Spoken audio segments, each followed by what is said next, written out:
your specific company stand in terms of the ESG goals that have now cropped up as another metric used by investment funds as well as regulatory bodies, and now with the European Union developing its own metric for the region that will hold companies who are in stock exchanges in those countries also accountable. So what do you think about that development? Another way of measuring ESG. So in our case, we launched two programs because you asked me about our specific companies. One is called World Class, and we put a measure to impact 100 million futures by 2030.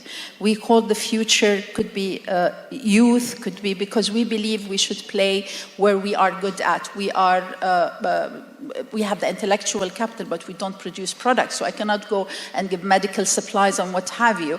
In our space, we can train and develop programs. We said 100 million, and we divided it over the map of the world and said this, your country has so many, and 1,000 and thousands. And we created joint or separate programs to do that. So that's on the S, and it's a wide array of types of initiatives: skills building, employability of women, STEM, and so on.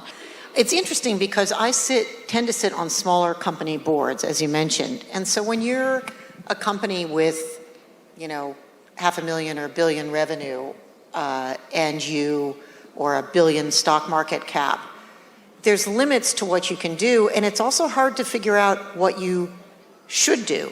So if I use an example of Tyro Payments in Australia, which is a payment fintech, and I believe that we supply 20 million meters of paper receipts every year.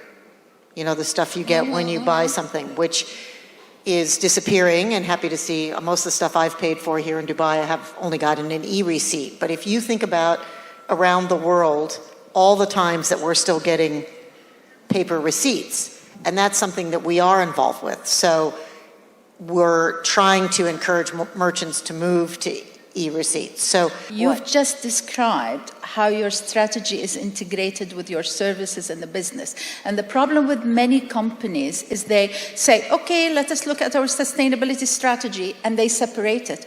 So what you have just done is fantastic, because you said, I'm giving my services, let me look internally and say how I can make them impactful to society.